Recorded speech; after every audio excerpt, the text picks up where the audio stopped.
다 같이 사도신경으로 신앙 고백 드리겠습니다. 전능하사 전주를 만드신 하나님 아버지를 내가 믿사오며 그 외아들 우리 주 예수 그리스도를 믿사오니 이는 성령으로 잉태하사 동정녀 마리아에게 나시고 본디오 빌라도에게 고난을 받으사 십자가에 못 박혀 죽으시고 장사한 지 사흘 만에 죽은 자 가운데서 다시 살아나시며 하늘에 오르사 전능하신 하나님 우편에 앉아 계시다가 저리로서 산자와 죽은 자를 심판하러 오시리라. 성령을 믿사오며 거룩한 공회와 성도가 서로 교통하는 것과 죄를 사하여 주시는 것과 몸이 다시 사는 것과 영원히 사는 것을 믿사옵나이다. 아멘. 아멘. 할렐루야. 아멘. 이 시간 나는 주만 높이리 라는 찬양 다 같이 기쁨으로 신나게 찬양하겠습니다.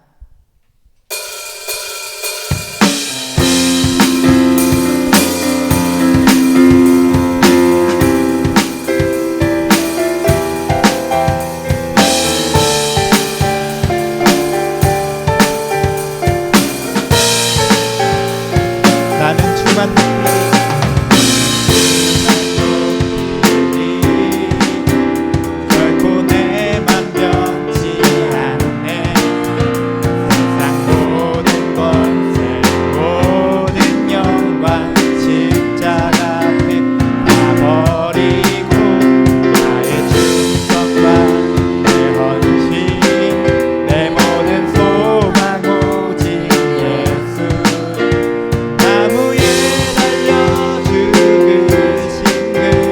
나는 주만 높이리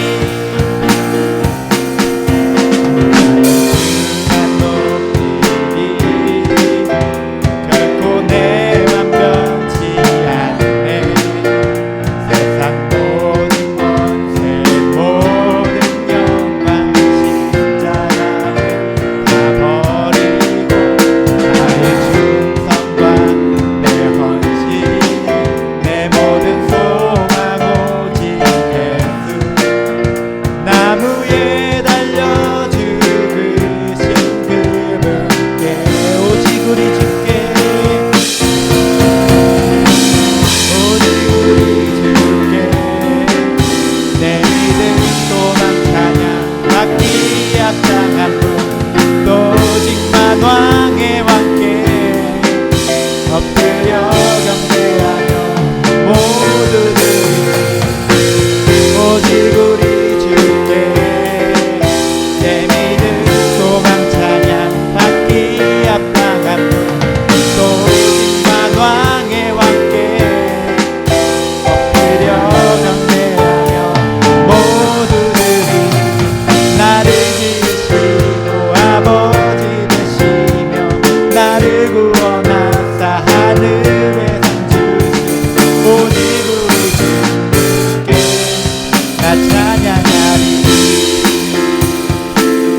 나는 주만 높이리 나는 주만 높이리 결코 내 맘 변치 않네 세상 모든 권세 모든 영광 십자가에 다 버리고 나의 충성과 내 헌신 내 모든 소망 오직 예수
지금 부를 찬양은 주 경외하는 것이라는 찬양인데요. 제가 이제 곡 추천을 받고 찬양하게 됐습니다. 근데 이 찬양을 보는데 다윗 생각이 났습니다. 저희 학교 교수님이 다윗에 대해서 되게 통찰력 있는 말씀을 해주셨어요. 우리의 인간 쓰레기 다윗이라고 하셨습니다. 근데 도저히 부정할 수가 없고 너무 맞는 말이죠. 다윗은 정말 참 인간 말종이죠. 유초등부 아이들한테는 설교할 수도 없을 사건을 일으켰고요. 근데 다윗이 그런 사람인데 반대로 다윗이 주님을 경외하지 않았던 사람입니까? 라고 물어보면 다 아닐 거예요. 다윗은 주님을 경외했던 사람이죠. 그러면 도대체 인간 쓰레기하고 주님을 경외하는 것 사이에 무슨 연관성이 있는 걸지를 생각해 봤는데, 다윗은 하나님의 말씀에 정말 잘 반응했습니다. 이게 주님을 경외하는 증거라고 생각합니다.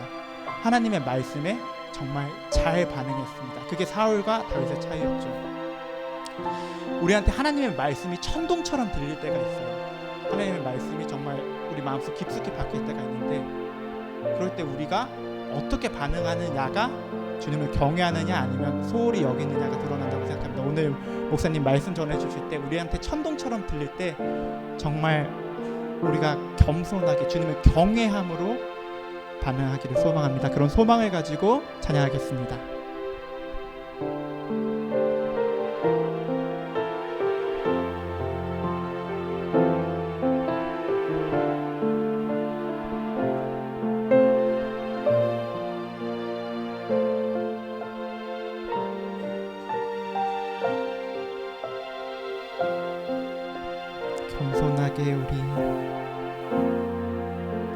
겸손하게 우리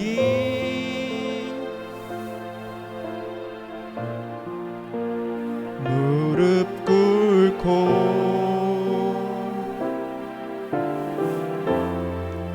지난 날의 무지를 돌이킵니다. 이제 다시 일어나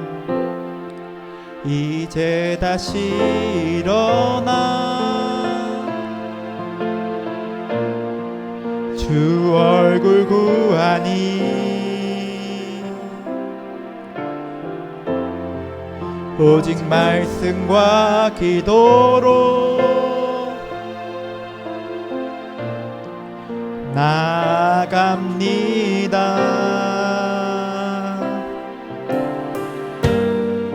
찬양받기 합당한 나의 하나님, 주의 얼굴 구할 때 주의 성령 부어주시리.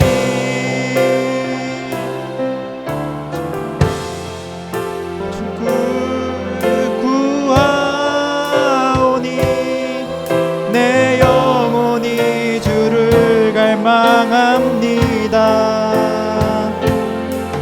내 평생에 오직 소망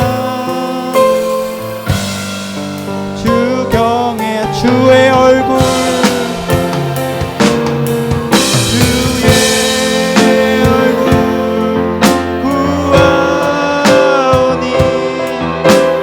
영원히 주를 갈망합니다. 내 평생에 오직 소망 주 경외하는 것, 주를 경외함으로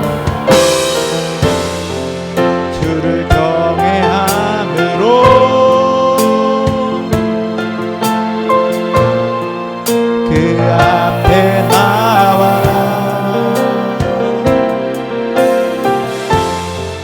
주 위한 제단 위에 모두 드리네.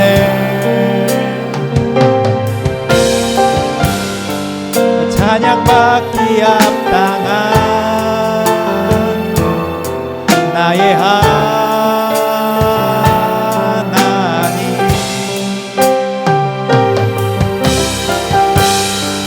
주의 얼굴 구할 때 주의 성령 부어주시니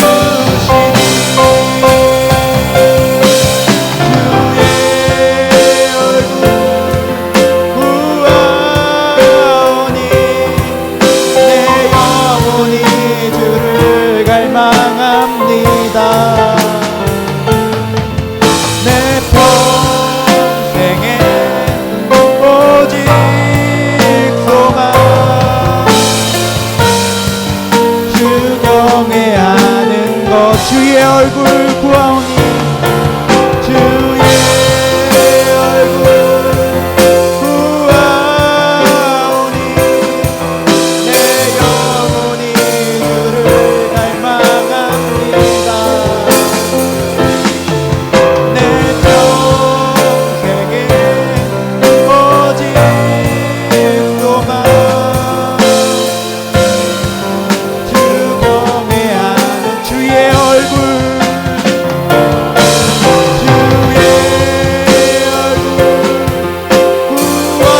구하오니 내 영혼이 주를 갈망합니다. 내 평생에 오직 소망 주 경외 마지막으로 고백하겠습니다. 주의 얼굴 구하오니 주의 얼굴 구하오니 내 영혼이 주를 갈망합니다. 내 평생에 오직 소망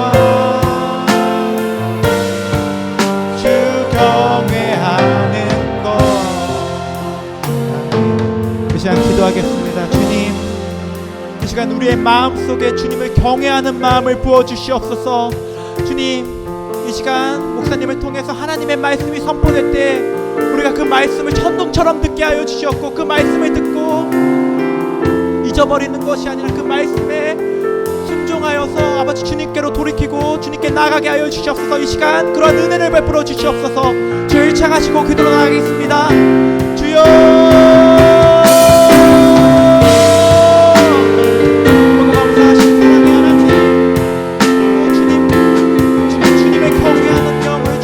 하는 마음을 우리 마음속에 부어주시옵소서. 아버지 주님의 말씀이 선포될 때 주님의 말씀이 우리에게 오일 때 아버지 그 말씀을 무시하는 것이 아니라 우리 듣고 잊어버리는 것이 아니라 오직 회개하고 돌이키고 아버지 주님께 더욱더 나아가는 시간 되게 하여 주시옵소서.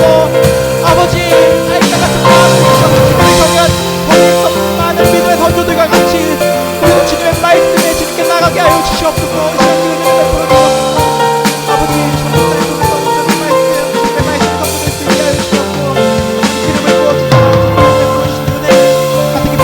시간 되게 하여 주시옵소서.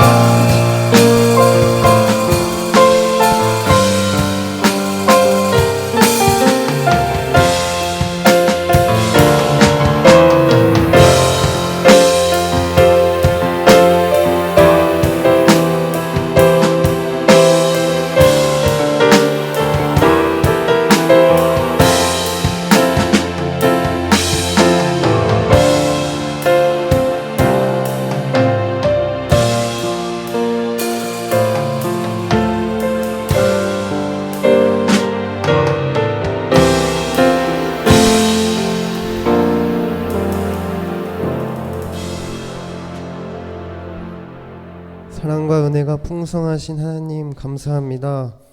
오늘도 이렇게 저희가 한자리에 모여 주님을 예배하고 찬양하게 하심에 참으로 감사드립니다. 지금 저희가 이 자리에 모여서 주님을 예배하며 찬양하고 또 찬양팀으로나 주일학교 교사로나 각자의 자리에서 주님을 섬길 수 있는 것은 저희가 잘나거나 저에게 능력이 있어서가 아니라 모든 것이 주님의 능력과 주님의 은혜로 된 줄을 믿습니다.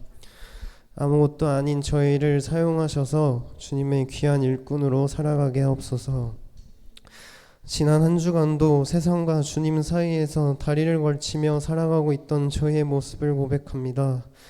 예배를 드릴 때는 주님을 따라 살겠다고 다짐을 하지만 정작 내 앞에 놓인 세상의 현실을 뒤로하고 주님만을 바라보며 살아갈 믿음이 저희에게 있는지 돌아보게 됩니다. 주님, 믿음이 약한 저희를 불쌍히 여겨주시고 굳건한 믿음을 저희에게 허락해 주시옵소서. 주의 말씀만을 의지하고 주님을 경외하며 주님께 순종하는 삶을 살게 해주세요. 말씀을 전하시는 이우재 목사님의 영육간의 강건함을 허락해 주시고 주님의 말씀만을 담대히 선포하실 수 있도록 지혜와 능력을 허락해 주세요. 이 모든 말씀 사랑이 많으신 예수님의 이름으로 기도드렸습니다. 아멘.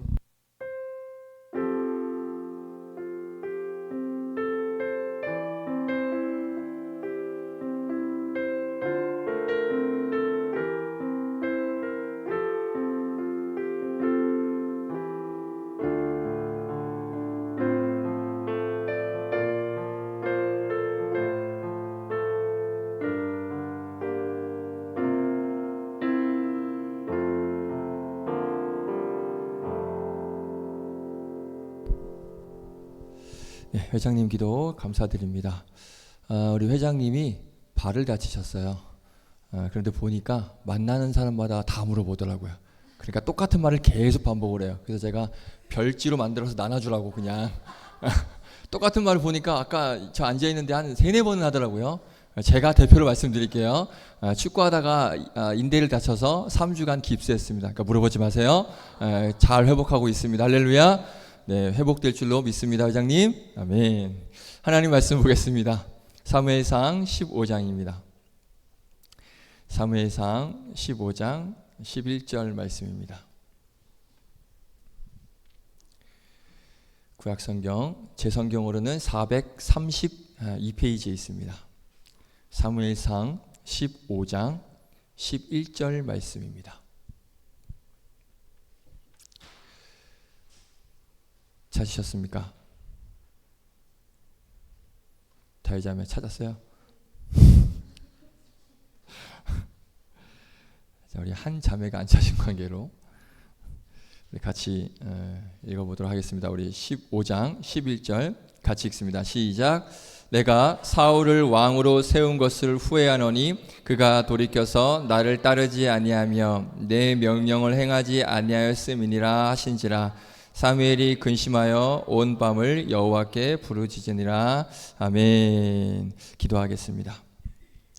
하나님, 오늘도 일주일의 삶을 보내고 하나님을 만나고 또 하나님 앞에 우리의 마음을 드리고 하나님 앞에 귀한 믿음의 예배를 올려드리는 것이 또 마땅하고 또 그것이 우리에게 주신 역할이며 또 창조의 목적임을 기억하여 잊지 않고 하나님 자리에 나온 귀한 청년들 하나님께서 기쁘게 맞아주실 줄로 믿습니다. 부르신 것으로 끝나지 않고 오늘도 하나님께서 말씀하시는 그 말씀이 우리에게 들려지게 하여 주시옵시고 오늘 또 오전 예배 담임 목사님의 말씀처럼 그 말씀이 삶에 적용이 되고 또 삶에 나타나는 그런 은혜가 있게 하여 주시옵소서. 부족한 종 세워주셨사오니 종의 자추는 감추시고 우리 전하는 자 또 듣는 우리 모두에게 동일한 은혜가 임하고 깨닫는 은혜가 임하는 귀한 시간 될 수 있도록 역사하여 주시옵소서. 감사드리며 예수님의 이름으로 기도드립니다. 아멘. 할렐루야. 반갑습니다. 아멘. 오늘 이렇게 공식적으로 못 나오는 청년들이 많다 보니까 이제 빈자리가 많은데 어디에 있든지 하나님 함께 하시고 또 꼭 온라인과 또 그 이후에 예배를 통해서 동일한 은혜가 임하실 줄로 믿습니다. 자, 오늘은 사무엘상 15장 우리 11절 말씀을 가지고 하나님과 사울에 대한 오해라는 제목으로 함께 말씀 나누겠습니다. 이스라엘의 첫 번째 왕은 사울 왕입니다. 사울 왕 웬만하면 다 아실 거라고 생각을 합니다. 사울 왕 아시죠? 난생 처음 듣는 분 없으시죠? 다 이 정도는 알아야죠. 자, 그렇다면 우리가 사울 왕에 대해서는 알지만 우리가 알고 있는 그럼 사울은 어떤 사람입니까? 우리가 알고 있는 사울. 아마도 이렇게 알고 계실 거예요. 하나님께서 기름 부으셔서 왕으로 세워주셨는데, 왕으로 택해주셨는데 하나님께 불순종해서 결국엔 버림받은 사람. 맞습니까? 맞죠. 자, 처음엔 겸손했어요. 처음엔 뭐 괜찮았어요. 그런데 점점 변해가면서 결국은 하나님께 버림받은 사람. 맞습니까? 우리가 이렇게 알고 있습니다. 그렇죠? 자, 맞습니다. 불순종해서 버림받았고, 처음엔 괜찮았습니다. 처음엔 괜찮았는데 갈수록 안 좋아져서 결국엔 끝이 안 좋은 사람. 맞습니다. 그런데 반은 맞고 반은 틀립니다. 자, 그리고 또 하나. 하나님께서 사울을 이 왕으로 세워주시면서 기대하시는 것이 있으셨는데, 그 기대에 충족되지 않고 계속해서 뭔가 이렇게 실망스러운 모습을 보이니까 하나님이 오늘 본문에도 나오죠. 후회하셨다라는 말씀이 있습니다. 하나님 후회하신 것 맞습니까? 자, 이것도 반은 맞고 반은 틀립니다. 맞는 것 같은데요? 맞지 않습니까, 목사님? 아니, 사울이 처음엔 괜찮았는데 나중에 좀 변질이 돼서 버림받은 거 맞지 않습니까?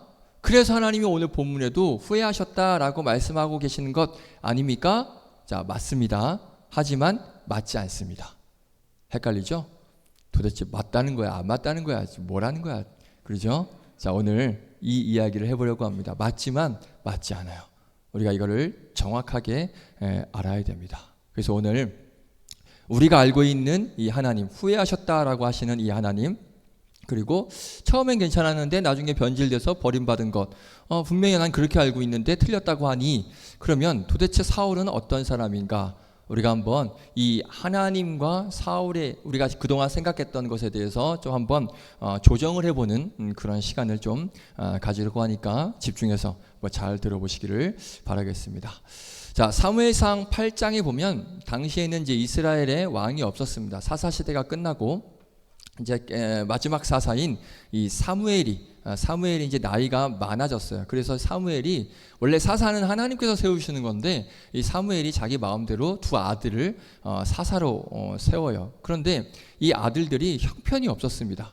그러다 보니까 이 이스라엘 백성들이 이제 우리는 사사 같은 거 필요 없고 다른 나라들처럼 옆 나라들 뭐 이렇게 멀쩡하고 멋있는 왕들이 있으니까 우리에게도 왕을 좀 세워달라라고 당시에 이제 마지막 사사였던 사무엘에게 요구를 해요. 근데 사실 이게 사무엘에게 요구한 거지만 정작 누구에게 요구한 것입니까? 하나님에게 요구를 한 것이죠. 자, 이에 사무엘이 이제 이 이야기를 듣고 하나님께 기도를 합니다. 그러니까 하나님 뭐라고 하시느냐? 그래, 오케이, 왕, 오케이, 좋아. 그런데 잘 들어. 왕이 세워질 경우에는 너희들에게 이러한 문제와 어려움이 많이 생길 거야. 그래도 괜찮겠어? 라고 하나님께서 경고를 하십니다. 근데 그 경고를 들은 이스라엘 백성들 어떻게 합니까? 괜찮습니다. 괜찮아. 충분히 감당할 수 있습니다. 그러니까 꿈쩍도 하지 않아요. 그러니까 무슨 말이냐면 하나님께서는 너희들의 왕이 진짜 왕이 누구냐? 인간 왕이 아니라 내가 너희들의 진짜 왕 아니냐? 근데 왜 왕을 세워달라고 하냐? 그럼에도 우리는 왕이 필요하다 하니까 진짜 왕이신 이 하나님을 인정하지 않고 눈에 보이는 그런 인간 왕을 찾는 그런 이스라엘 백성들, 그러니까 하나님을 대놓고 버리려고 하는 이 이스라엘 백성들에게 하나님께서 그래, 그러면 내가 들어줄게. 이런 불충과 불신앙에도 불구하고 하나님께서는 왕을 세워주시겠다라고 약속을 하시는 거예요. 그러니까 이스라엘의 어떤 왕정제도, 이제부터 왕으로 시작되는 이 왕정제도 요구하는 것을 이제 하나님께서 수용을 하신 거예요. 들어주시겠다고 하신 거예요. 자, 그러면 과연 이스라엘 첫 왕은 누가 될 것인가? 하나님은 누구를 왕으로 세울 것인가? 우리가 다 알고 있죠. 누구를 왕으로 세우셨습니까? 사울을 왕으로 선택을 하셨습니다. 자, 그래서 사무엘상 9장부터 보면 사울이 왕이 되는 그런 과정을 말씀을 하시는데 그냥 제가 간략하게 말씀을 드릴게요. 자, 시골 소년이었던 이 사울이 사무엘을 만나게 되는 과정을 이제 9장부터 설명을 하고요. 그리고 10장을 보면 이제 사무엘이 사울에게 기름을 붓습니다. 그러니까 왕이 되려면 이 기름을 붓거든요. 그 사무엘이 이제 그 사울에게 기름을 부어요. 그리고 이제 사울이 왕이 되는, 왜 사울이 왕이 되는지 그 경위를 여차저차해서 이 사울이 왕이 됐다라고 하는 사실을 이제 백성들에게 설명을 합니다. 그리고 11장을 보면 이제 사울이 왕이 되고 나서 처음으로 이제 전쟁을 치르는데 전쟁을 잘 치렀어요. 그러다 보니까 이제 이스라엘 왕으로서 자격을 갖추고 있는 그런 멋진 모습을 보여주고 있는 것이죠. 그러니까 11장까지 그런 모습을 보게 되는 것입니다. 그러니까 말씀드렸던 것처럼 이 11장까지 이 사울의 모습은 참 괜찮은 사람이었습니다. 특별히 하자라고 할 것이 보이지 않는 그런 인물이에요. 그래서 대부분 이 사울에 대해서 어떻게 평가를 하느냐, 굉장히 긍정적인 평가를 합니다. 아, 사울 처음엔 괜찮았어, 괜찮은 인물이야, 충분히 왕이 될 만한 사람이야, 왕이 돼서 뭐 전쟁도 충분하게 잘 치렀고 아주 훌륭한 사람이야, 우리가 이렇게 평가를 한다는 거예요. 유명한 영화 대사 중에 이런 대사가 있죠. 내가 왕이 될 상인가, 이런 대사가 있습니다. 맞습니다. 사울 왕이 될 상입니까? 네, 맞아요. 왕이 될 상이었습니다. 그렇게 평가를 합니다. 자, 하나만 예를 들어서 보겠습니다. 사무엘상 9장 우리 1절 2절 말씀, 성경을 보셔도 되고 자막을 보셔도 됩니다. 같이 한번 읽어볼까요? 시작. 베냐민 지파에 기스라 이름하는 유력한 사람이 있으니 그는 아비엘의 아들이요 스롤의 손자요 베고랏의 증손이요 아비아의 현손이며 베냐민 사람이더라. 기스에게 아들이 있으니 그의 이름은 사울이요 준수한 소년이라. 이스라엘 자손 중에 그보다 더 준수한 자가 없고 키는 모든 백성보다 어깨 위만큼 컸더라. 아멘. 자, 말씀을 다시 한번 보세요. 집안이 유력한 집안이에요. 무슨 말이냐면 있는 집안이라는 거예요. 유력한 집안. 그러니까 집안이 좋아요. 그리고 2절을 보니까 외모가 훌륭합니다. 제가 중고등부 아이들에게 사울 설명할 때 이렇게 얘기했습니다. 당시의 차은우, 이렇게 제가 설명을 했습니다. 키 컸고요. 외모가 아주 준수했습니다. 그러니까 꽃미남 준수하고 키도 훤칠하고, 그러니까 차은우 맞죠? 자, 그리고 우리가 2절까지 읽었는데 3절부터 어떤 이야기가 나오냐면, 이건 읽지 않고 그냥 제가 시간상 그냥 설명만 드릴게요. 어떤 이야기 나오느냐? 사울 아빠가 키우던 나귀를 잃어버려요. 그래서 이제 사울이 아버지의 명령을 받습니다. 아들아, 잃어버린 나귀를 좀 찾아와라. 자기가 잃어버려놓고 아들에게 찾아오라고. 아무튼 그래서 이제 사울이 나귀를 이제 찾아다니거든요. 그런데 이게 잠깐 앞에 가서 찾다가 한번 찾아봤는데 없습니다. 사울이 이러지 않아요. 며칠을 이 나귀를 찾아 헤맵니다. 있는 힘껏 다해서 나귀를 찾아 헤매요. 그러다가 이제 며칠 동안 집에 안 들어가고 이제 나귀를 찾아 밖으로 헤매다 보니까 사울이 어떤 생각이 들었냐? 내가 며칠 동안 집에 안 들어가니까 우리 아버지가 나를 걱정하시겠구나 라고 하면서 아버지를 걱정하면서, 자, 우리 빨리 집으로 돌아가자. 같이 나와 있던 그 종에게 우리 빨리 아버지 걱정하시니까 집으로 돌아가자, 이러고 말해요.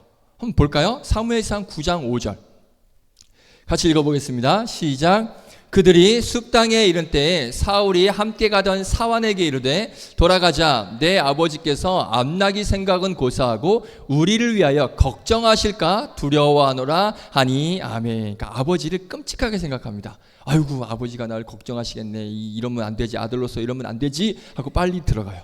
자, 그래서 이런 사울을 뭐라고 평가하냐면 효심이 지극한 아들. 아버지를 걱정하니까, 아버지가 나귀 잃어버린 걸 본인이 찾아서 며칠 동안 헤매다가 또 아버지 걱정할 것 같으니까 가자고 하고, 그러니까 효심도 지극하고 또 아버지 명령에 순종도 잘하는 그러한 인물로 사울을 평가합니다. 자, 그리고 또 어떤 일이 있었냐? 나귀를 찾는 일 때문에 같이 찾던 종 한 사람이 있었는데, 그 종이 우리 하나님을 찾아가서 한번 어디로 우리가 찾으러 가야 될지를 한번 물어봅시다. 종이 그렇게 제안을 해요. 우리 하나님의 사람을 찾아가서, 사무엘이죠, 하나님의 사람을 찾아가서 한번 물어봅시다 라고 제안을 하니까 사울이 뭐라고 말하느냐? 우리 사무엘상 9장 7절 볼게요. 9장 7절 같이 읽습니다. 시작. 사울이 그의 사환에게 이르되 우리가 가면 그 사람에게 무엇을 드리겠느냐? 우리 주머니에 먹을 것을 다하였으니 하나님의 사람에게 드릴 예물이 없도다. 무엇이 있느냐 하니 아멘. 자, 뭐라고 말해요? 하나님의 사람에게 드릴 것이 없어. 우리 하나님의 사람에게 가려면 좀 드릴 것이 있어야 되는데 드릴 것이 없는데 이거 가도 괜찮겠어? 라고 말하는 거예요. 자, 이 부분을 보면 사람들이 어떻게 평가하느냐? 아, 그래, 역시 사울은 하나님의 사람도 섬길 줄 아는 사람이구나. 그렇죠? 이게 하나님의 사람에게 찾아갈 때는 뭔가를 가져가야 되는데 그걸 걱정하는 거 보니 이 하나님의 사람도 섬길 줄 아는, 대우할 줄 아는, 베풀 줄 아는 그런 인물이 바로 사울이구나, 이렇게 평가를 한다는 것이죠. 그러니까 어떻게 보면 정말 사울은 지금까지 몇 가지 말씀드렸습니다. 흠 잡을 곳이 없는 그런 완벽한 사울의 모습을 우리가 보게 된다는 거예요. 자, 우리 자매님들에게 묻습니다. 이런 남친 어떻습니까? 대박이죠. 아니에요? 인간적으로 한번 따져봅시다. 집안 좋아요. 외모도 좋아요. 키도 원칠해요. 준수해요. 효심도 있어요. 순종도 잘해요. 하나님 사람도 섬길 줄 알아요. 좋아요, 안 좋아요? 할렐루야. 다이자매만 좋다 그랬어요. 이런 남친 만나게 될 줄로 믿습니다. 축복드립니다. 자, 그래서 많은 분들이 어떻게 얘기하느냐? 처음에 사울은 참 괜찮았다. 그런데 나중에 변질됐다. 이렇게 말합니다. 동의하십니까? 처음에 완벽했는데 이후엔 변질이 돼서 실패한 왕이 되었다. 이렇게 평가를 한다는 것이죠. 여러분들은 어떻게 생각하십니까? 동의하십니까? 뭔가 느낌이 쎄하니까 대답을 안 해, 그지? 처음에는 맞다고 했거든. 근데 지금 뭔가 내가 지금 얘기하는 게 뭔가 좀 이상한데 하니까 눈치는 빨라가지고 또 대답을 안 하는 거 봐. 맞잖아요. 처음엔 괜찮았는데 나중에 변질돼서 하나님 후회하셨잖아요. 맞잖아요. 있는 그대로 보자고요. 맞잖아요. 네, 맞습니다. 자, 그러면 정말 그런가? 정말 그런가? 사울의 처음에는 정말 괜찮았는데 나중에 문제가 많았던 것일까? 그래서 하나님도 처음엔 이놈 아주 훌륭한 사람이야. 이놈 왕이 되기에 충분히 괜찮은 사람이야 라고 해서 사울을 선택하셨는데 나중에 보니까 이놈 아니었네. 아이고, 내가 사람을 잘못 봤구나. 나도 실수할 때가 있구나 라고 해서 하나님께서 후회를 하셨냐는 것이죠. 자, 사무엘상 9장 16절을 볼게요. 9장 16절 같이 읽습니다. 시작.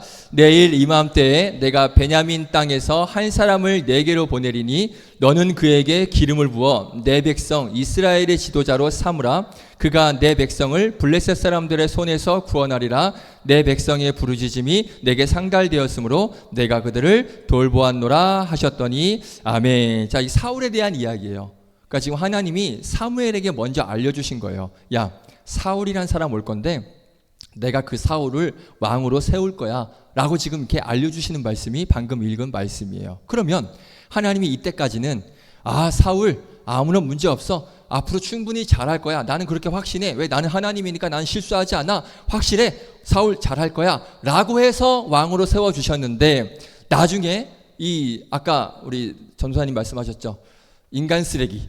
다윗만 인간 쓰레기 아니라 이 사울도 이놈이 인간 쓰레기였네. 처음엔 내가 몰랐는데 그렇게 하면서 아이고 내가 왜 이랬을까, 나도 실수할 수 있네 라고 땅을 치면서 후회하셨냐라는 것이죠. 자, 많은 사람들이 놀랍게도 이렇게 알고 있습니다. 이렇게 알고 있어요. 왜냐? 처음에 말씀드렸던 것처럼 사울이 처음엔 괜찮았는데 계속해서 문제가 되니까 이제 하나님께서 오늘 내가 사울을 왕으로 세운 것을 후회하셨노니 라고 말씀을 하셨기 때문에 당연히 우리는 그렇게 알고 있어요. 처음엔 괜찮았지만 나중에 잘못돼서 하나님이 후회하신 거다, 이렇게 알고 있다는 것이죠. 오늘 본문 한 번 더 읽어볼게요. 사무엘상 15장 11절 우리 앞에 것만 이 말씀만 시작. 내가 사울을 왕으로 세운 것을 후회하노니. 자, 그래서 이 말씀을 가지고 하나님께서 후회하신 것이다. 처음엔 사울이 아무 문제가 없을 줄 알았는데 괜찮을 줄 알았는데 이럴 줄 몰랐다. 내가 실수했다. 이렇게 본다는 거예요. 그러면 정말 그렇냐는 것이죠. 처음에 완벽했고 나중에 실패한 거고 하나님께서 그 한 사람을 제대로 못 보셔가지고 하나님이 어떻게 그 한 사람도 제대로 평가할지도 모르고 볼지도 모르고 이런 사단을 만드십니까? 그래서 하나님 후회하신 거고 정말 그렇냐는 것이죠. 자, 결론부터 말씀드리겠습니다. 잘 들으세요. 그렇지 않아요. 그렇지 않습니다. 왜 그렇지 않은지. 사울이 처음부터 괜찮았다가 나중에 변질된 거 그게 아니라는 말이에요. 사울은 처음부터 쉐이셨습니다. 사울은 처음부터 최악 인간 쓰레기였어요. 그러면 지금까지 본 괜찮은 사울의 모습은 뭔가요? 자, 제가 지금부터 그 말씀을 잘근잘근 파헤쳐 줄게요. 잘 들어보세요. 자, 사울은 처음부터 별로였습니다. 자, 먼저 사무엘상 9장 1절 2절 다시 한번 볼게요.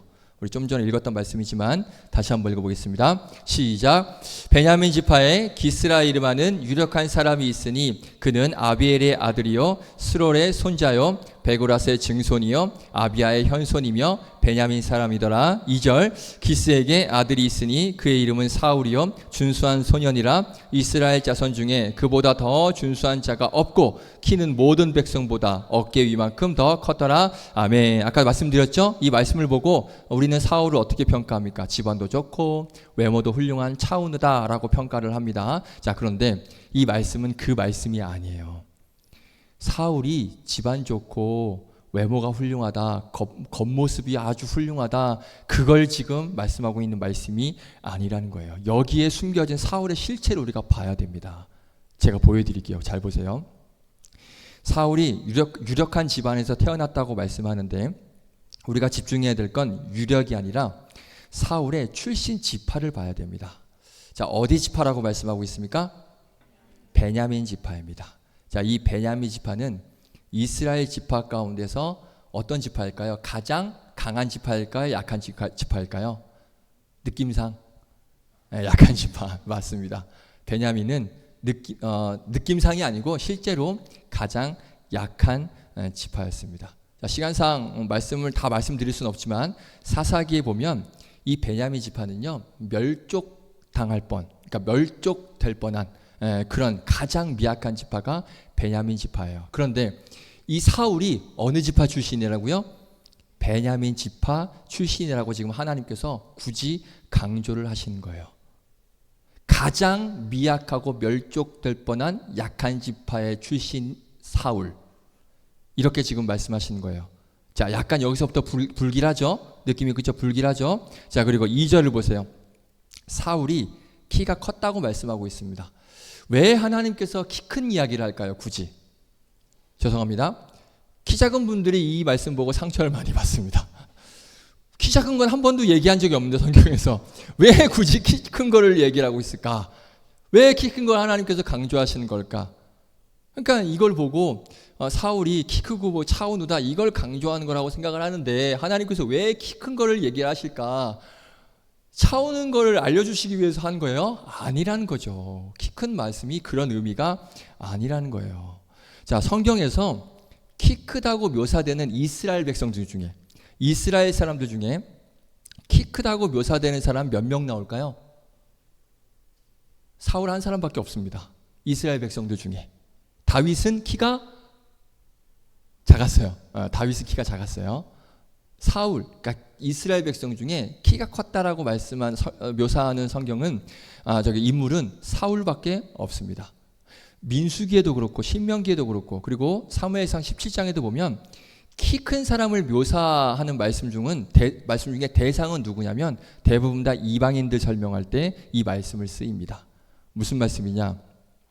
지금 사울을 키 크다라고 설명하는 이유는 훤칠한 걸 말씀하시려고 하시는 게 아니라 지금 이스라엘 백성들이 왕을 달라고 요구할 때 뭐라고 요구했는지 아십니까?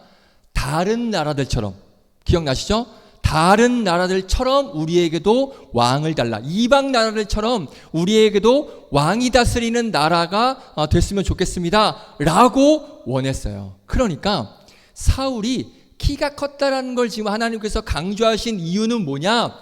키가 훤칠해서 멋있어서 그걸 지금 말씀하시려고 하시는 것이 아니라 그래서 왕이 될 만한 사람이다 이걸 말씀하시려고 하시는 것이 아니라 이스라엘 백성들이 이방 나라들처럼 왕을 원하고 있으니 니네들이 원하는 대로 내가 해줄게. 이방인들이 왕으로 세울 만한 그 신체적 조건을 가지고 있는 사울을 그래서 하나님이 택하신 거예요. 이해됐어요? 이해됐어요? 지금 이스라엘 백성들이 이방 나라처럼 원하고 있으니 그래 그러면 그 이방 나라 너희들이 원하는 그 조건에 맞는 사람으로 내가 세워줄게 하고 그 키 큰 사울에 대해서 말씀을 하고 있는 거예요. 이해됩니까? 자, 정리돼야 됩니다. 어떻게 할 수 있느냐? 하나님이 사람을 택하시고 세우실 때 원래는 무엇을 보십니까? 신체적 조건을 보신다고 말씀하셨나요? 하나님이? 그렇지 않아요. 하나님이 뭘 보신다고 말씀하셨습니까? 우리 사무엘상 16장 7절 너무나 잘 아는 말씀이죠. 함께 보겠습니다. 시작. 여호와께서 사무엘에게 이르시되 그의 용모와 키를 보지 말라. 내가 이미 그를 버렸노라. 내가 보는 것은 사람과 같지 아니하니 사람은 외모를 보거니와 나 여호와는 중심을 보느니라 하시더라. 아멘. 하나님은 외모를 안 보세요. 그런데 지금 사울에 대해서 그 사람은 키 큰 사람이다라고 말씀하시는 이유가 키 컸기 때문에 헌칠하기 때문에 왕이 될 만하다는 그 사실을 알려주시는 게 아니라는 거예요. 왜 그 큰 키를 강조하셨냐고요? 말씀드렸죠. 사울이 외모적으로 왕이 될 만한 사람을 표현하기 위한 게 아니라 이방 나라들과 같은 조건으로 왕을 찾고 있는 이 이스라엘 백성들에 대한 실망감. 너희들이 이방 나라들처럼 왕을 원해? 어떻게 이럴 수가 있어? 이런 이스라엘 백성들의 실망감, 그리고 이 사울은 너희들이 원하는 인간 왕은 결국 이러한 존재밖에 안 될 거야 라고 하는 사울에 대한 실체, 민낯을 지금 간접적으로 드러내고 계시는 거예요. 이해되십니까? 사울의 외모가 출중한 것을 자랑하기 위함이 아니라 사울은 원래 그런 놈이고 너희들이 원하는 인간 왕은 이방 나라들과 별반 다를 바가 없어. 이걸 알려주시기 위해서 사울은 키가 큰 사람이다. 이 말씀을 하고 계시는 거예요. 자, 여기까지 정리됐습니까? 자, 사울이 키 크다라는 이 말씀은 그 의미가 아닌 거예요. 우리가 오해하시면 안 됩니다. 자, 그리고 또 하나. 사울은 겸손한 사람이다라고 우리가 생각한다고 그랬죠. 자, 사무엘상 10장을 펴보게 되면 사울을 이제 왕으로 선출을 합니다. 그 장면이 나오는데 어떻게 선출하느냐? 제비뽑기 방식으로 선출을 해요.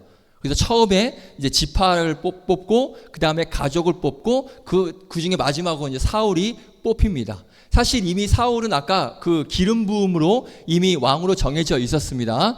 그래서 백성들 앞에서 이 사람이 왕입니다 라고 선포를 하면 되는 거였는데 이제 아무래도 첫 번째 왕으로 세워지는 거다 보니까 이제 공식적인 그런 과정이 필요했던 거예요. 그래서 이제 사울이 왕으로 세워지는 것을 이제 백성들 앞에서 확증하기 위한 그런 절차로 이제 선출하는 과정, 이 제비뽑기로 이미 답은 나와 있었어요. 답정너예요. 답정너긴 하지만 아무튼 그 과정을 이제 보여주시는 거라고 이해하면 될 것 같습니다. 자, 그래서 사울이 뽑히는데 우리 사무엘상 10장 21절을 볼게요.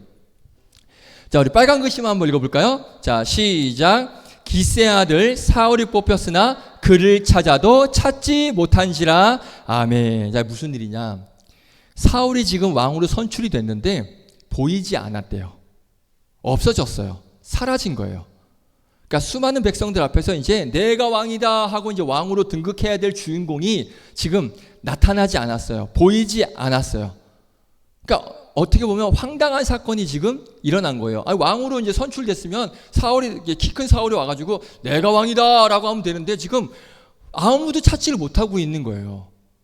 자, 그러니까 백성들이 아니, 사울 이 자리에 있는 겁니까? 라고 물으니까 하나님께서 뭐라고 말씀하시냐? 사울이 숨었다라고 말씀하시면서 어디에 숨었는지를 말씀하고 있어요. 자, 어디에 숨었을까요? 사무엘상 10장 22절.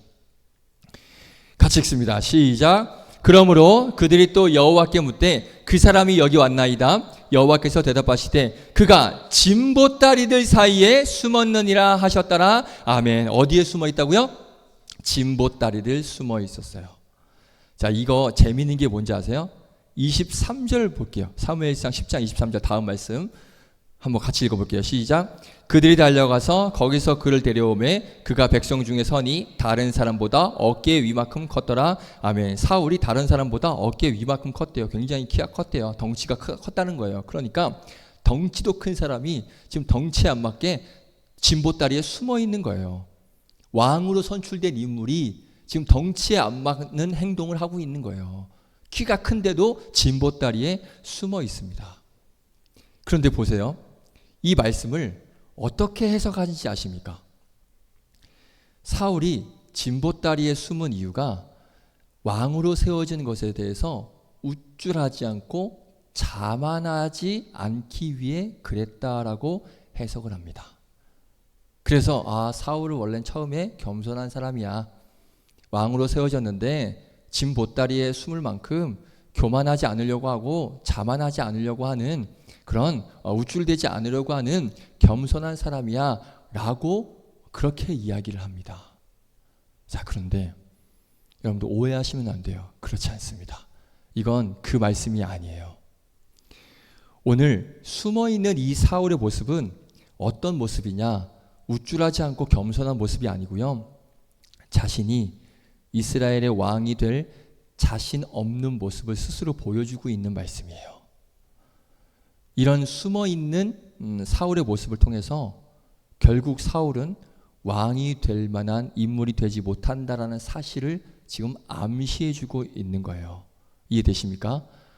그러니까 교만하지 않기 위해서 숨어있는 게 아니라, 겸손해서 숨어있는 게 아니라, 너는 이스라엘의 왕이 될 자격이 없고 나도 이스라엘 왕으로서 자신이 없다라는 그런 모습을 암시해주는 그런 말씀이에요. 너희들이 왕을 원해서, 이스라엘 백성들 너희들이 왕을 원해서 내가 세워주기는 하겠지만 너희들이 원하는 인간 왕은 결국엔 아무것도 할 수 없는 숨어있는 존재일 수밖에 없어, 자신 없는 존재일 수밖에 없어 라는 것을 하나님께서 보여주고 계시는 거예요. 자, 이거를 증명할 수 있는 말씀 하나 보여드릴게요. 사무엘상 10장 7절 말씀 볼게요. 사무엘상 10장 7절 말씀. 자, 바로 이 사울이 숨기 전에 하나님께서 하셨던 말씀이에요. 뭐라고 말씀하셨냐? 같이 읽습니다. 시작. 이 징조가 내게 임하거든 너는 기회를 따라 행하라. 하나님이 너와 함께 하시느니라. 아멘. 누구에게 하시는 말씀일까요? 사울에게 하시는 말씀이에요. 하나님께서 뭐라고 말씀하셨어요? 사울, 맨 마지막에 뭐라고요? 내가 너와 함께 할 것이다 라고 말씀을 하셨습니다. 걱정 마. 하나님께서 함께 해주실 거야. 하나님이 너와 함께 하실 거야. 이렇게 말씀하셨습니다. 그런데 그런 사울이 방금 말씀에 어떻게 하고 있습니까? 숨어버리고 있습니다. 이게 겸손입니까? 자, 우리가 정확히 알아야 됩니다. 겸손과 불신앙의 차이를 우리가 알아야 돼요. 이건 겸손이 아니라 불신앙입니다. 자, 여러분들, 제가 어제도 우리 중고등부 선생님들께 이 이야기를 했는데, 겸손과 불신앙이 깻잎 한 장 차이인 것 같지만 굉장히 큽니다. 말씀드릴게요. 제가 예를 들어서 여러분들에게 뭔가 부탁을 합니다. 이런 거 좀 해줬으면 좋겠어. 좀 이렇게 한번 해줄래? 라고 했을 때 대부분의 우리 성도님들이나 우리 청년들은 뭐라고 얘기합니까? 아직은 제가 준비가 안 돼서요. 아직은 제가 아닌 것 같아요. 좀 시간이 필요합니다. 다음에 상황 되면 그때 할게요. 사람들은 이걸 보고 겸손하구나, 겸손하다라고 이야기합니다. 자, 겸손입니까? 이건 불신앙이에요. 겸손이 아닙니다. 정확히 알아야 됩니다. 겸손은요, 하나님께서 함께 하시니 부족하지만 그럼에도 불구하고 제가 하나님 의지해서 한번 해보겠습니다. 이게 겸손입니다. 아멘이십니까? 같이 뭐 합시다. 네, 맞아요. 저는 너무나 형편없고 부족합니다. 하지만 하나님께서 나를 도와주실 것이고 하나님께서 함께 하실 것이니 그 하나님 믿고 제가 한번 해보겠습니다. 이게 겸손이에요. 저는 못합니다. 저는 아니에요. 이건 하나님께서 함께 하시겠다는 걸 거부하는, 믿지 못하는 불신앙입니다. 정확히 알아야 돼요. 오늘 사울이 그랬잖아요. 왕으로 선출되기 바로 전에 너와 함께 할 거라고 말씀하셨어요. 그럼에도 하나님께서는 그럼에도 내가 그래도 내가 택해 세운 왕이니 내가 너와 함께 하겠다라고 약속을 하셨습니다. 그런데 지금 사울이 뭐 하고 있어요? 숨어버리고 있잖아요. 이게 겸손입니까? 이건 겸손이 아니라 처음부터 하나님을 불신했던, 그러니까 불신앙이 있었던 사람이라는 걸, 존재라는 걸 알려주고 계신다는 거. 우리가 이걸 정확히 알아야 됩니다. 겸손이 아니라 불신앙이에요. 자, 하나만 더 보겠습니다. 아까 사울이 그 아버지가 잃어버린 나귀를 찾아서 나서는 그 사울을 우리가 봤죠. 자, 이걸 보고 아까 어떻다고 했죠? 효심이 지극하고 아버지를 생각할 줄 알고 순종을 잘하는 사람이다 라고 평가를 하는데, 물론 그럴 수 있습니다. 뭐 그것만 보면 충분히 그럴 수 있습니다. 충분히 가능합니다. 하지만 그 안에 숨겨진 더 정확하고 깊은 의미를 봐야 돼요. 사무엘상 9장 4절 볼게요. 자, 여기에 반복되는 단어가 3개가 나옵니다. 이걸 한번 찾아보세요. 캐치해보세요. 읽으시면서 같이 읽습니다. 시작. 그가 에브라임 산지와 살리사 땅으로 두루 다녀 보았으나 찾지 못하고 사알림 땅으로 두루 다녀 보았으나 그곳에는 없었고 베냐민 사람의 땅으로 두루 다녀 보았으나 찾지 못하니라. 아멘. 자, 정확히 말하면 단어는 좀 다르지만 의미가 같은 의미가 3가지가 3번 반복됩니다. 어떤 거죠? 아니, 그거예요? 보았으나? 그렇죠. 순간 좀 식은땀 흘릴 뻔했어요. 이렇게 나가면 안 되는데. 자, 뭐냐? 그것도 맞는 말인데 더 중요한 단어는 찾지 못했다, 없었다. 그러니까 찾지 못하니까 없었던 거예요. 맞습니까? 그러니까 찾지 못했다라는 말씀이 지금 3번 강조하고 있습니다. 성경에서 의미하는 숫자 3은 단순한 숫자가 아니죠. 숫자 7이 뭘 상징합니까? 완벽한, 완전함을 표현한다면 숫자 3은, 자, 요거는 좀 약간 비슷한데 좀 다릅니다. 뭐냐면 하나님의 완전한 성취, 앞으로의 성취를 말씀하시는 거예요. 숫자 3은. 자, 예를 들어 볼게요. 예수님이 며칠 만에 부활하셨죠? 3일. 그러니까 완전한 구원의 역사를 내가 예수 그리스도를 통하여서 성취했다라는 걸 의미하는 거예요. 그러니까 완전한 하나님의 성취를 의미하는 겁니다. 자, 하나님은 성부와 성자와 성령, 이걸 뭐라고 부르죠?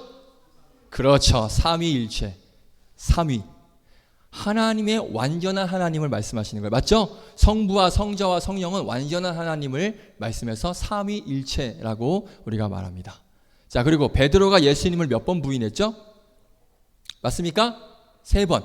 자, 부활하신 예수님이 다시 베드로에게 나타나셔서 너 나 사랑하냐? 라고 몇 번 물어보셨죠? 3번. 맞습니까? 자, 이게 의미가 있다고 예전에 한번 말씀드렸습니다.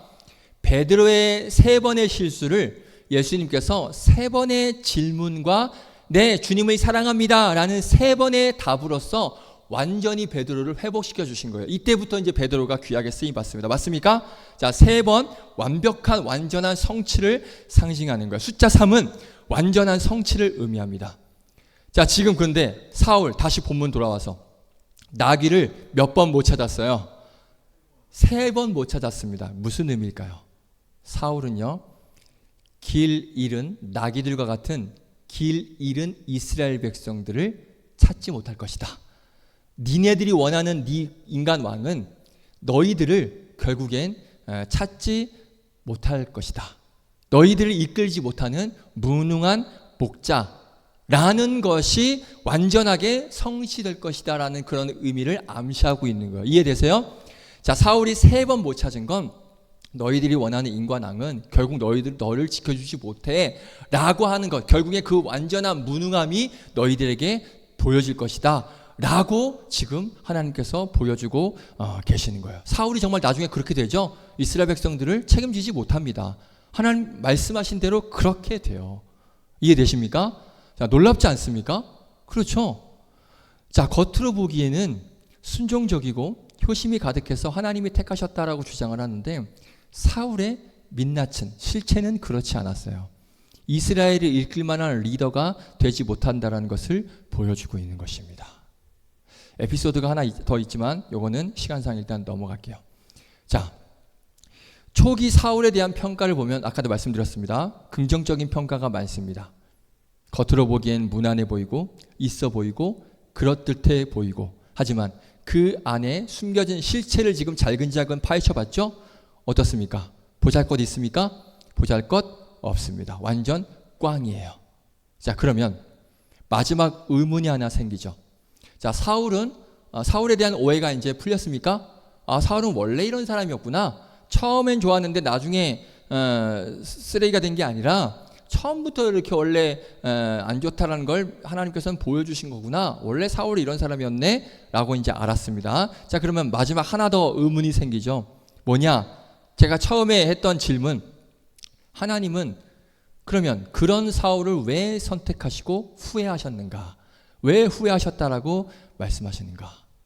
하나님께서는 사울의 원래 이런 모습을 모르고 계셨다가 뒤늦게 아시고서는 아이고 내가 사람 잘못 봤네, 아이고 미안하다, 어쩌냐.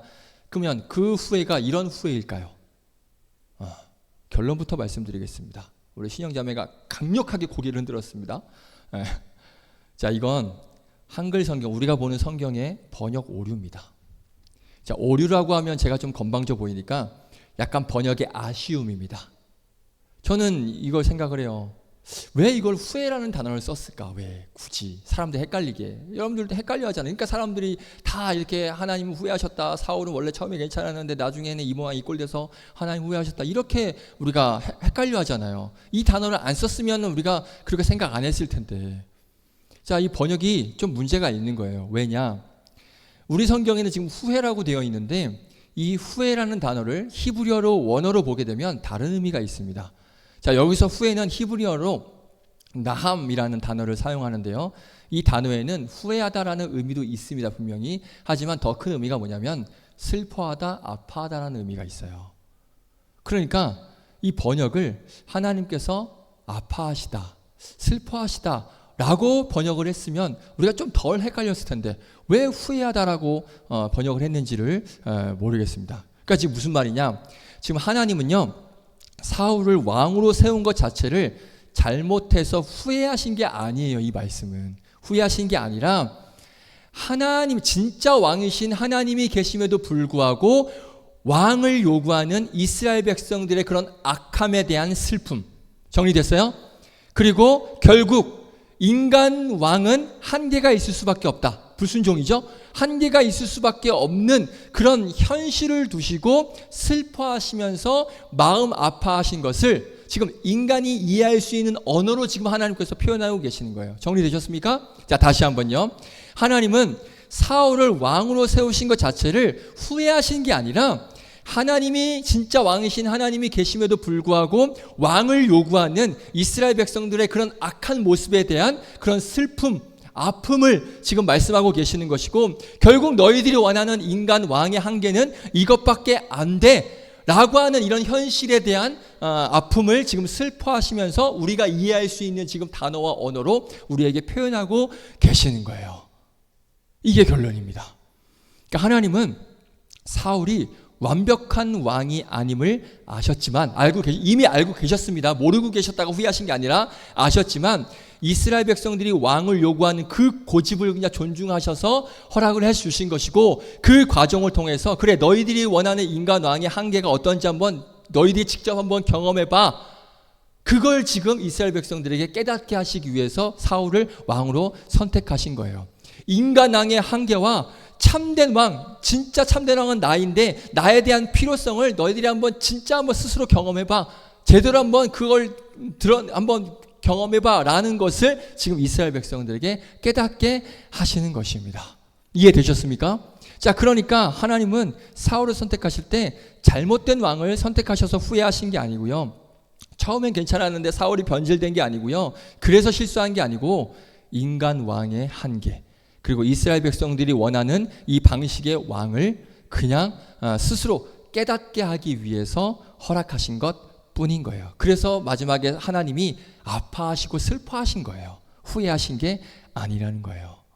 자, 그래서 사울의 실패는요, 하나님의 계획의 실패가 아니라, 선택의 실패가 아니라, 하나님이 실수하신 게 아니라, 잘못 선택하신 게 아니라 인간의 불순종의 결과를 정확하게 드러내는 과정이었던 거예요.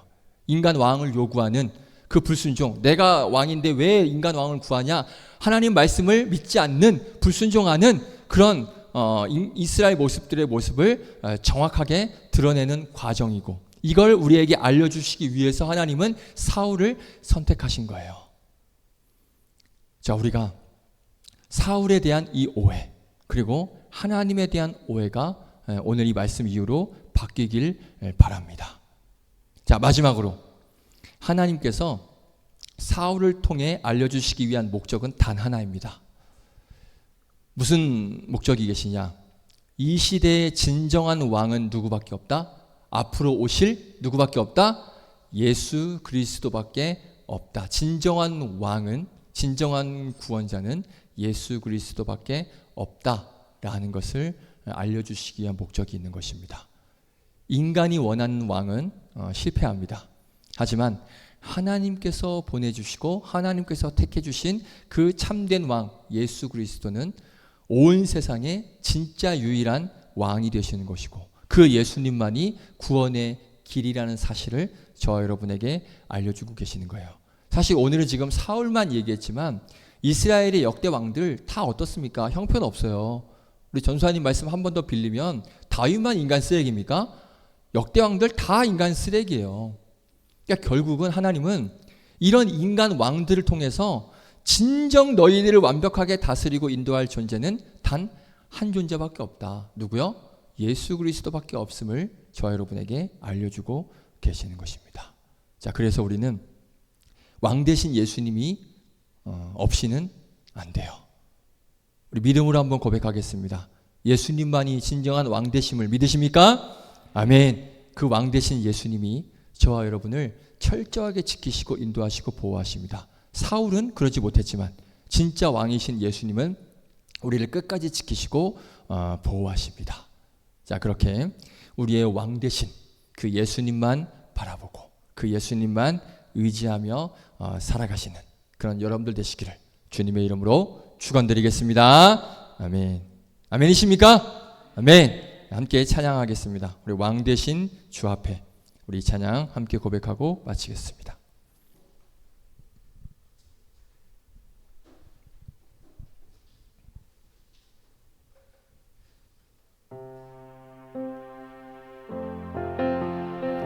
볼륨 좀 올려주세요.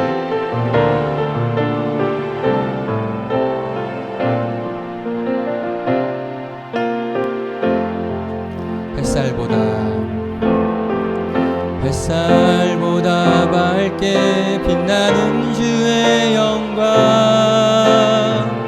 모든 어둠 물리치네. 누구도 주 앞에 다가설 수 없는 주의 거룩한 보좌 앞에 오직 주의 보혈 주의 긍휼을 의지하여 나가리.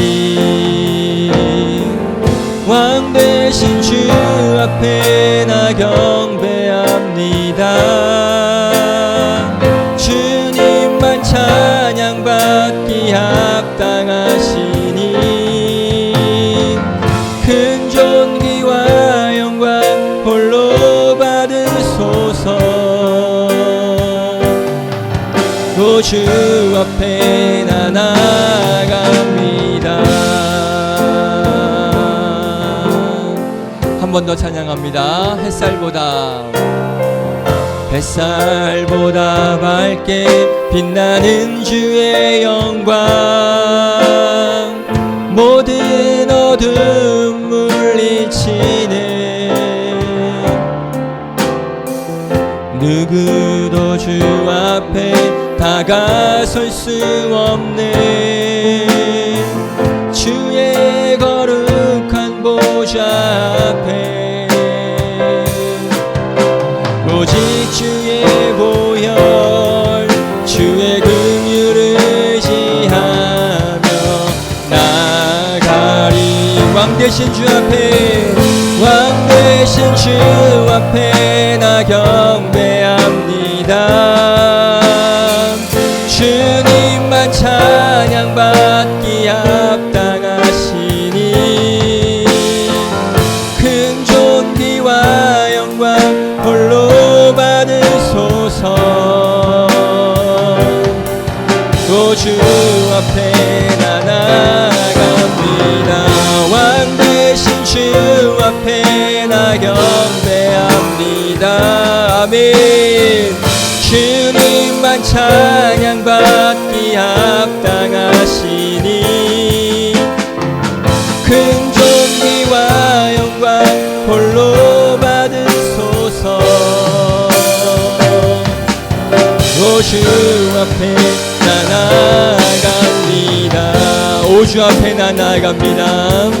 오 주 앞에 나 나아갑니다. 오 주 앞에 나 나아갑니다. 우리 한 번 더 기도할까요? 같이 기도하실 때 하나님, 그렇습니다. 예수님만이 나의 왕 되십니다. 그 왕 되신 그 주님 앞에 나아가겠습니다. 나의 인생을 책임져 주시고 나의 삶의 전부를 책임져 주실 왕은 우리 예수님밖에 없음을 고백합니다.